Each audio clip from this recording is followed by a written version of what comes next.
Welcome everyone. Welcome to this video on definition series in Biochemistry part 7.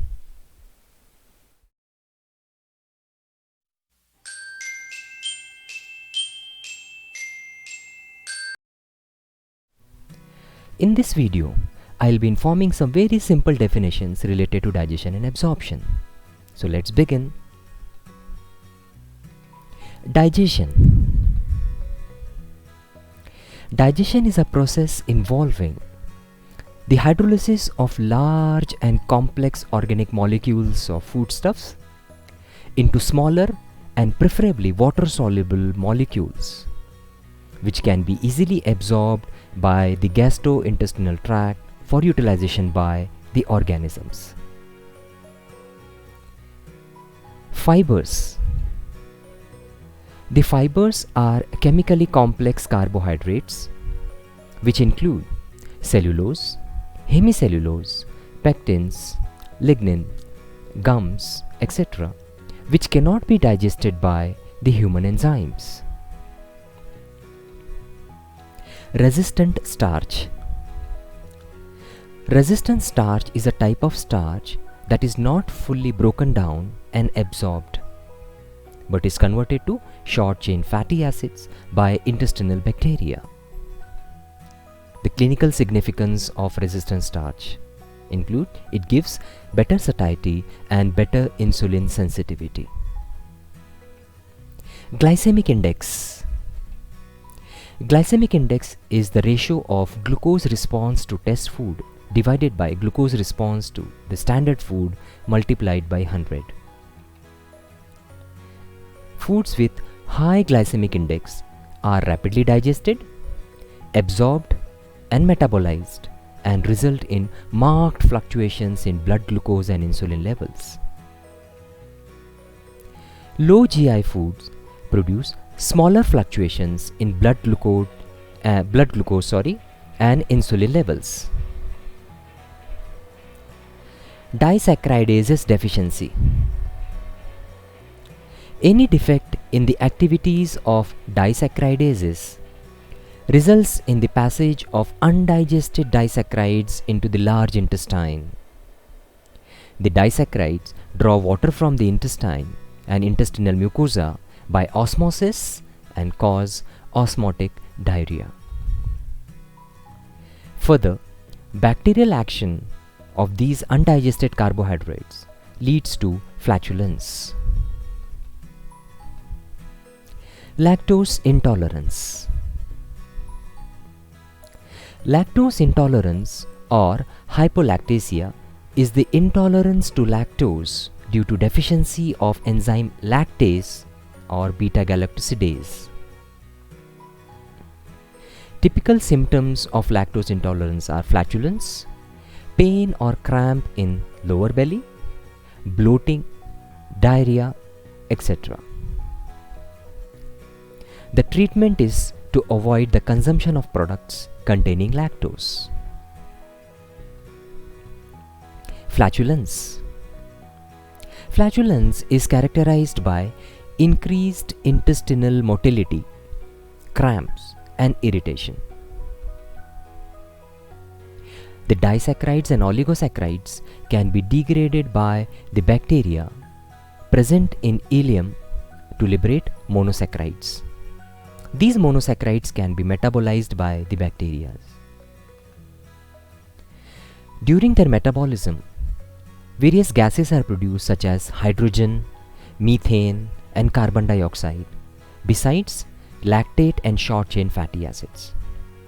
These compounds cause flatulence. Sucrase deficiency. The deficiency of the enzyme sucrase causes intolerance to dietary sucrose. The treatment is to remove sucrose from the diet. Zymogens. Zymogens are an inactive precursor or proenzymes of proteases which are converted to their active forms to hydrolyze proteins in the GIT. Food allergy. The intact proteins and polypeptides are not absorbed by the adult intestine. However, the macromolecular absorption in certain individuals appear to be responsible for antibody formation that often causes food allergy. Hartnup's disease. It is also called as neutral amino aciduria. Hartnup is the name of family in whom this disease was first discovered. It is characterized by the inability of intestinal and renal epithelial cells to absorb neutral amino acids. Tryptophan absorption is most severely affected with a pellagra-like symptoms observed in these patients. Emulsification. Emulsification is the phenomenon of dispersion of lipids into smaller droplets, reduction in surface tension, and an increase in surface area of lipid droplet. The emulsification is essential for effective digestion of lipids, since the enzymes for lipid digestion can act only on the surface of lipid droplets. Different theories for lipid digestion. Number 1, lipolytic theory of Frazer. According to this theory, fats are completely hydrolyzed to glycerol and free fatty acids. The latter are absorbed either as soaps or in association with bile salts. Partition theory of Frazer.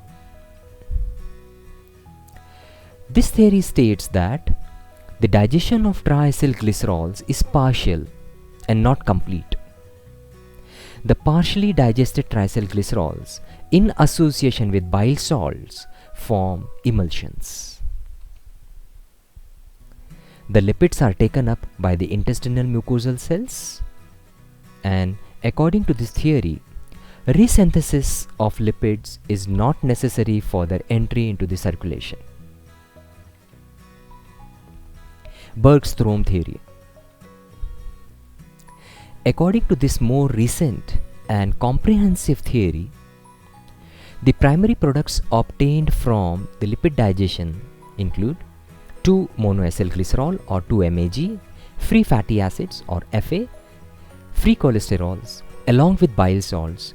They form mixed micelles. The micelles are aligned at microvillous surface of the jejunal mucosa. Fatty acids, 2-MAG and other digested products passively diffuse into the mucosal cells.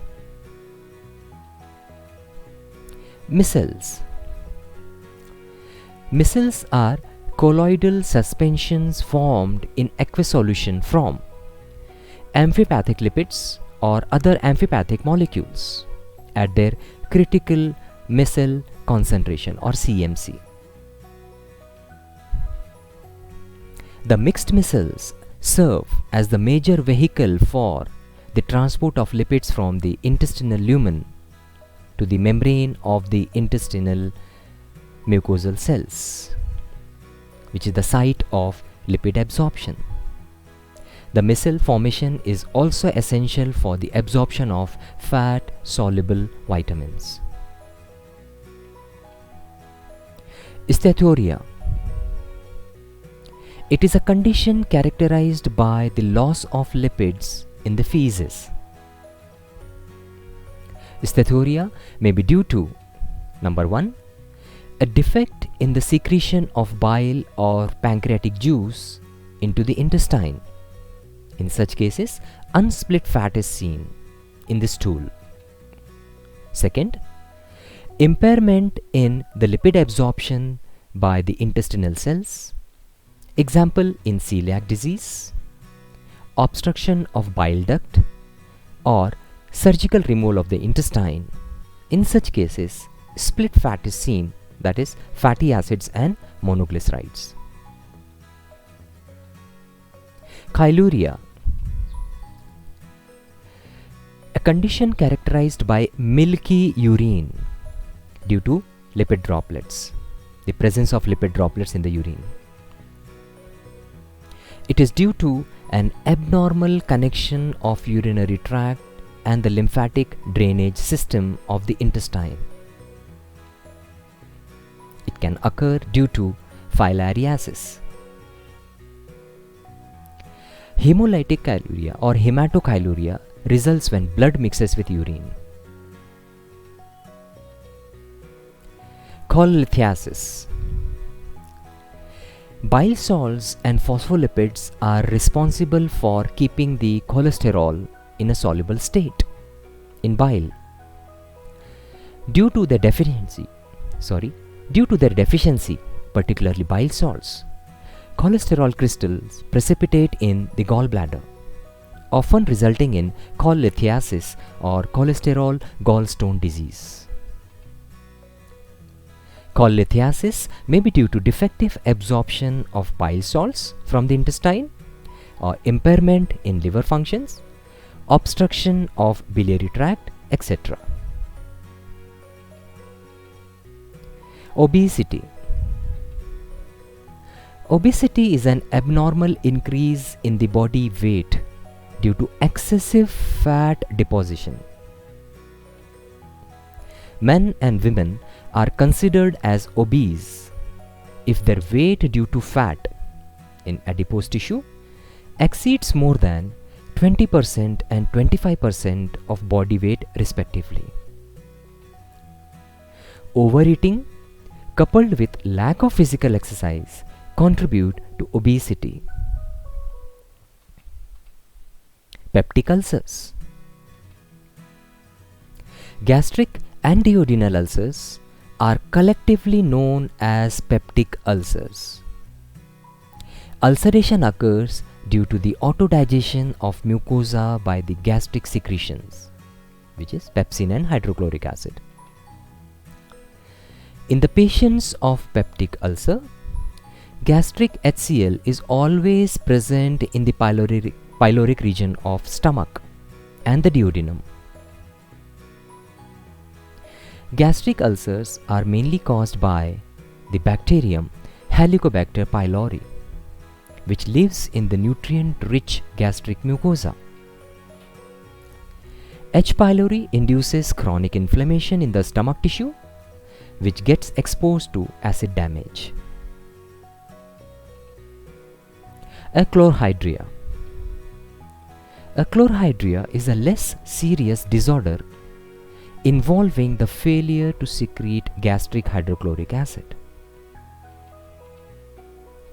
Pancreatitis. Pancreatitis is the inflammation of pancreas.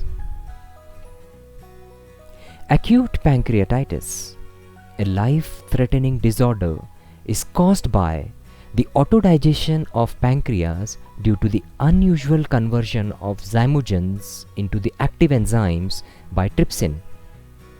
In normal circumstances, this is prevented by trypsin inhibitor.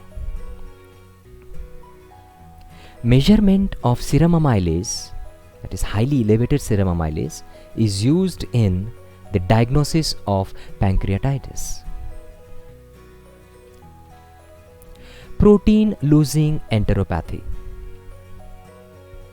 It's a condition representing excessive loss of proteins through GIT. Symptoms include diarrhea, fever, general abdominal discomfort, swelling of legs, etc.